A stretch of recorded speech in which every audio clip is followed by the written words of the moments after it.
It's August 14th, 2013. Yesterday, we went up to the top of the Mormon Church office building and looked around on the observation deck. And we enjoyed that. And we walked around the temple. And we walked up to one of the doors to look at the doorknob. And then we tried turning the doorknob and couldn't get in. My wife was curious about going in. I figure we could summon my wife's ancestors from China to come here and check it out. Look inside the celestial room in the Holy of Holies.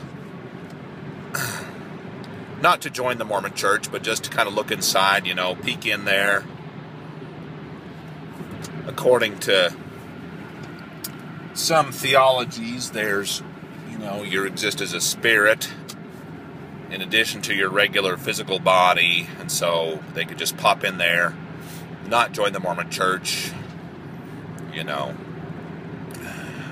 just look around. No problem, huh? How do you keep them spirits from looking in your Holy of Holies? That's an interesting question. But Mormon Meetinghouses are one brainwashing. They're essentially brainwashing centers and meme set support centers. They exist to support a certain set of memes. A lot of memes. Oh my goodness! And you don't learn about the crazy, wacky, fucked up memes until you're in there for 18 years. That's another story. But anyway, another brainwashing center that I can think of, a series of centers, is the Stonewall Centers for the gay homosexual rights movement.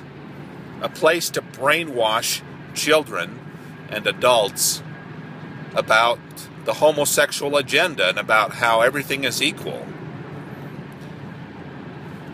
No different than any other church. They got their set of dogmas. They have their brain software, which can work to come up with an answer for any possible objection, just like any religion. If your kid gets sucked into one of those centers, he might end up,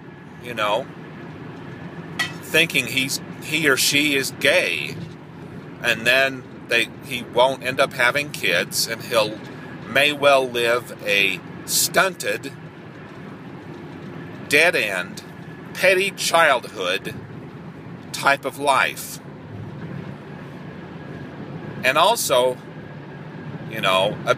being abused in that type of life, not just through inherently non-reproductive sex with people, and maybe AIDS or some other disease. Also, there's increased drug use possibility and propensity that comes out of these brainwash centers called also known as the Stonewall Centers, and a whole host of things. Kind of like,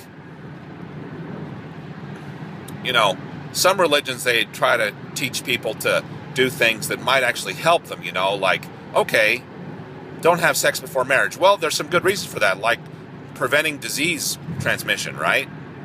You might get a fucking deadly disease if you engage in premarital sex, so maybe there's a damn good reason for that religious tenet. That's something to think about. And,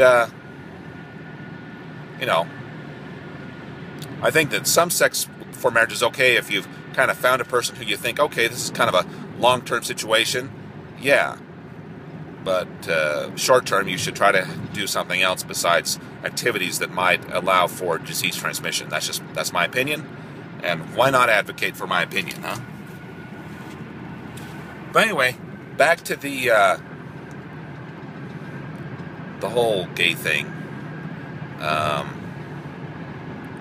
You know, they've got their dogmas, and they claim, oh no, you cannot change from being gay, and it's evil to even try. That's sounds like a religious tenet to me, huh?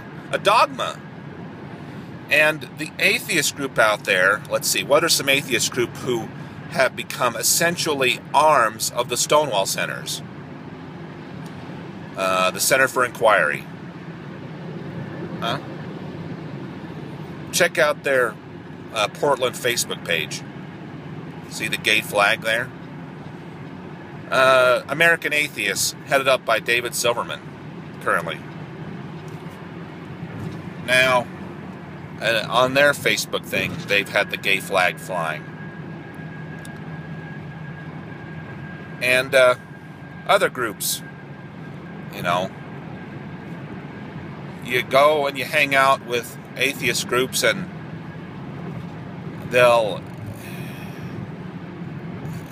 anyway, basically naive young people, liberal people. They don't know shit of what goes on in conservative religion, but also they don't know shit of what goes on in the gay culture. So they figure, oh yeah, everybody gets to live their own little life.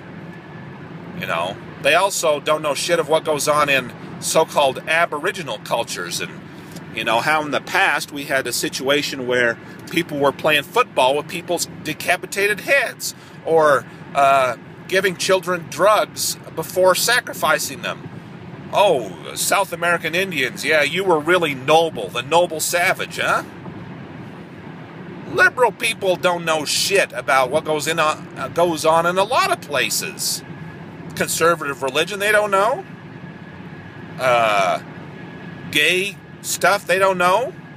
And then they get brainwashed themselves into this death cult of thinking that overpopulation in third world countries means you shouldn't have a kid of your own. So, another group that's, you know, brainwashed by the gay agenda is the atheist community of Austin.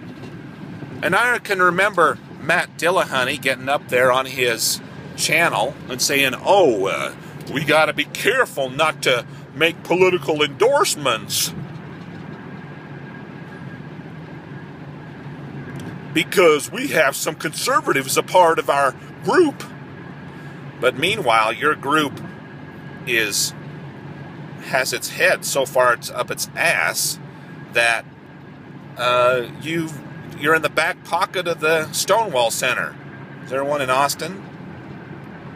Huh? So here's my vision for an atheist group who's, you know, willing to take a step back from all the brainwashing. Let's use science and try to remove as much presupposition as possible. Let's use science and examine, hey, what actually causes people to thrive? And I would argue that one key part of thriving as a human is having children. Do you have the propensity to have children, or has that propensity been robbed from you through brainwashing and through abusive meme sets? Okay? Is your concerns over the environment or overpopulation going to lead you to not want to have kids? If so, you're brainwashed and you've been abused. Is a meme set that you've been exposed to lead you to think that a homosexual relationship is just as good as a straight one? You know, that relationship which is not inherently reproductive? If you believe that, you're brainwashed and you've been abused. Okay? So those are my views. So, Mr. Religionist who does not agree with the gay agenda, you know what? When atheists tell you that, oh yeah, atheist doesn't advocate for any particular view, oh, except for the view that gay people should be able to marry and adopt and have equal rights. Should people who brainwash their kids into living a petty, permanent childhood, inherently non-reproductive life have equal rights? That's a good question. And it's not a question that comes from religion. It comes from, dare I say, humanism. Can humanism advocate for straight rights, straight pride, and against having children brainwashed into the gay culture by the Stonewall Centers and the de facto gay church? That's a good question. So anyway, all right, have fun.